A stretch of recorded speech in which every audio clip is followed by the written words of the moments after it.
ইন্দুমতি, রাজ সিংহাসন ছেড়ে আজ হঠাৎ আমাদের গ্রামে এলি? রাজ সিংহাসন আমার প্রচন্ড বোর ফিল হচ্ছিল। আচ্ছা, where is my Bheem? Your Bheem? Bheem আবার কবে থেকে তোর হলো? ভীম তো শুধু আমার। লিসেন চুটকি, ওভার ড্রামাটিক হওয়াটা বন্ধ কর। সবাই জানে ভীমকে আমি কতটা ভালোবাসি। হাসালি বড়, সারা গ্রাম জানে ভীমকে শুধু ভালোবাসে।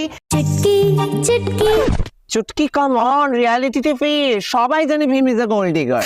আমি তোকে আমার টাকার গরবেই বশ করে নেব। পারবি না। ভীম কখনো টাকা চেনে না, ভীম শুধু চেনে আমার লাড্ডুকে, মানে আমার মায়ের বানানো লাড্ডুকে। তুই তো বানাস না, তোর মা বানায়। এবার এত ঘ্যান কিসে? বাবার টাকায় ফোটানি মারা বন্ধ কর। রাজমহলে থাকতে থাকতে তোর মাটিতেই পা পড়ে না। ওই তো ভীম আসছে। ভীমই বলবে এবার আমাদের দুজনের মধ্যে ভীম কাকে ভালোবাসে। ভীম, তুমি কাকে ভালোবাসো? আমাকে না, আমাকে। আমি ভালোবাসি টুনটুন মসিকে। ছোট